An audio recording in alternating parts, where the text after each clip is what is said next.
जय भीम नमो बुद्धाय। आज मी नागपूरच्या संविधान चौक इथे आलेलो आहे। आज आहे 20 जुलै, कारण की आज दिल्लीच्या जंतर मंतर येथे खूप मोठ्या प्रमाणात आंदोलन छेडलेलं आहे। तुम्हाला तर माहितच आहे की दिल्लीच्या जंतर मंतर येथे अभिजित दीपके यांनी खूप मोठ्या प्रमाणात आंदोलन छेडले। तर आज नागपूरच्या संविधान चौक येथे बघा किती मोठ्या प्रमाणात कॉक्रोच जनता पार्टीचे जे मुलं आहेत, जे स्वतःला कॉक्रोच म्हणतात, कारण की तुम्हाला तर माहितच आहे की कॉक्रोचेस का म्हटलेलं आहे, कारण की एक मोठ्या पदावर असणाऱ्या एका व्यक्तीने पुऱ्या जनतेला कॉक्रोच म्हटलंय, कोणाला, जे बेरोजगार आहेत। तर त्याच आंदोलनासाठी आज बघा नागपूरच्या संविधान चौक येथे बघा किती मोठ्या प्रमाणात क्राऊड आहे।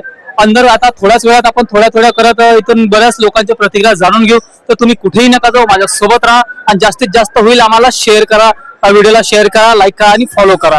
एवढं म्हणायचं आहे की जसं आज पेपर लीक होत आहे, पण जे लोक पुढे जाऊन डॉक्टर बनेल तेच आपला इलाज करतील, जे इंजिनियर्स लोक पूल बनवेल ते 2 पावसात वाहून जातील, तर त्याच्यामध्ये किती लोकांचा जीव जाईल।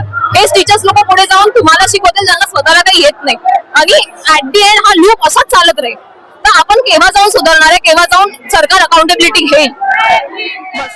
आता मी अंदर आलेलो आहे, बघा किती मोठ्या प्रमाणात इथे विरोध प्रदर्शन चालू आहे। नागपूरच्या संविधान चौक येथे बघा किती मोठ्या प्रमाणात नारेबाजी वगैरे चालू आहे। बापरे बाप, हे बघा धर्मेंद्र प्रधान यांच्या इस्तिफासाठी मोठ्या प्रमाणात नारेबाजी चालू आहे। आपल्यासोबत एक महिला आहे, त्यांनी एक म्हटलेलं एक बॅनर आणलेला आहे की नागपूरची फेमस संत्री धर्मेंद्र प्रधान अनपढ शिक्षा म्हणते, असं आम्ही नाही म्हणत, एक महिला आहे तिथं बघू। मॅडम आपलं नाव काय आहे? माझं नाव सीमा इंदुरकर। आज जे आपण बॅनर जे आणलेलं आहे त्याचं प्रयोजन काय होतं? याचं प्रवचन हे आहे सर, आता जी हे धर्मेंद्र प्रधान जर अनपढ आहेत तेव्हाच तर त्यांना अभ्यासाचं महत्व नाही कळत आहे, तेव्हाच तर ही सिस्टम पूर्ण रॉंग सिस्टम आहे। आणि लीकवर लीक, नीटचे पेपर लीकवर लीक होऊन राहिले आहेत, आणि जे मुलं रात्रंदिवस अभ्यास करून ते मुलं त्यांचे अभ्यास करून पेपर देऊन जर त्यांचे पेपर लीक होतील तर त्यांची अवस्था काय होणार ते त्यांच्या आई वडिलांना समजते सर। आणि मी एक कॉक्रोच मदर आहे, हे कॉक्रोच म्हणून दिला आहे ना त्या जजनी, तर आम्ही सर्व कॉक्रोच हे युवा आहेत आणि मी एक कॉक्रोच मदर आहे सर। आम्ही रात्रंदिवस मेहनत करतो आणि मुलांना शिकवतो। ह्या मोदी सरकारने पूर्ण अभ्यास, पूर्ण एज्युकेशन सिस्टम पूर्ण बिझनेस करून टाकला आहे, एवढं महागाचं करून टाकलं आहे शिक्षण की आई वडिलांना लेकरांना शिकावं कसं, शिक्षण उच्च शिक्षण द्यावं कसं, हे आई वडिलांना विचार येतो। ह्या मोदी सरकारने 2014 पासनं आमचे रोजगार छिनले आहेत, आमचे रोजगार छिनून आता माझे हस्बंड आता ड्रायव्हर झाले, मी मेसचं काम करते सर, आणि मी मेसचं काम करून मी माझ्या 3 मुलींना शिकवून राहिली आहे। शिकवणं म्हणजे हे खूप कठीण आहे। आता ह्या सरकारने एवढं शिक्षण महाग केलं आहे की आम्हाला आमच्या मुलींच्या जे उच्च शिक्षण आम्ही ते देऊ नाही शकत, आम्ही लोन काढू कर्ज काढू मुलींना शिकवून राहिलो आहोत सर।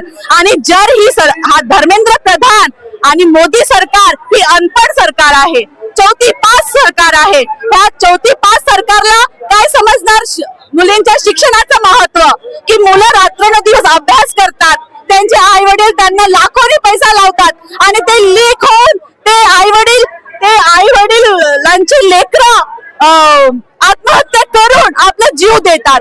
आता एखाद्या आई वडिलांना एकच मुलगा राहिला आणि एवढं लाखोनी पैसा लावून तो लीक होईल पेपर, तर तो मुलगा आत्महत्या करून तर आई वडिलांवर काय होणार, तो कोणाच्या आसरेवर जगणार आई वडील। हेच माझं मोदी सरकारला माझं हा एक म्हणणं आहे की मोदी सरकार, तुम्ही 12 वर्ष खूप राज केला, खूप पैसा जमा केला, तर तुम्ही आता ह्या सत्तेवरून खतम होऊन जा। आता आम्हाला तुमची सरकार नाही हवी, तुम्ही आपल्या सर्व मंत्र्यांना, गडकरी, हा धर्मेंद्र प्रधान यांना सर्व घेऊन तुम्ही इस्तीफा द्या, अमित शहा यांना सर्व घेऊन तुम्ही इस्तीफा द्या आणि शाळेत जा, कारण तुम्हाला शाळा शिकणं खूप महत्वाचं आहे। 4थी पास सरकार कधी भारत देश चालवू शकणार नाही। खूप खूप धन्यवाद मॅडम। तर बघू शकता किती लोक मोठ्या प्रमाणात विरोध करत आहे। आणखी इथे बरेच लोक आहेत, त्यांच्याकडून देखील आपण त्यांची प्रतिक्रिया जाणून घेऊ। तर तुम्ही कुठेही नका जाऊ, माझ्या सोबत राहा। आज मी संविधान चौकावर आलेलो आहे आणि ह्या संविधान चौकावर आम्ही हा जो मोर्चा काढलेला आहे, हा मोर्चा धर्मेंद्र प्रधान यांच्या इस्तिफ्यासाठी काढलेला आहे, कारण की धर्मेंद्र प्रधान जे आहेत यांनी जे पेपर लीक झालेला आहे, नीटचा पेपर लीक झालेला आहे, टीईटीचा पेपर लीक झाला आहे, अशा प्रकारचे पेपर लीक झाल्यामुळे जे धर्मेंद्र प्रधान आहेत त्यांच्या अशा अलगर्जीपणामुळे आज 20 विद्यार्थ्यांना आपलं जीवन गमावावं लागलेलं आहे आणि त्यामुळे आज जे जंतर मंतरवर जे आहेत ते अभिजित दिपके जे आहेत तेही काय करतायत, आंदोलन करतायत. सोबत त्या आंदोलनामुळे त्यांनाही तिथे आज अरेस्ट केल्या गेलेलं आहे. म्हणून मी सर्वांना सांगू इच्छितो की लवकरात लवकर अभिजित दिपके भाऊला लवकरात लवकर जेलमधून रिहा करावे, कारण की ते काही रेपिस्ट नाही आहेत, काही ते हे नाही आहेत की ज्यामुळे आतंकवादी नाही की ज्यामुळे त्यांना पकडण्यात आलेलं आहे. ते विद्यार्थ्यांच्या चांगल्या भविष्यासाठी आणि शिक्षणासाठी ते उभे आहेत. म्हणून मी त्यांचा सपोर्ट करण्यासाठी मी आज या संविधान चौकात आलेलो आहे. म्हणून सर्वांना जय भीम नमूद आहे आणि हेच म्हणून मी माझे 2 शब्द संबोधतो. जय भीम.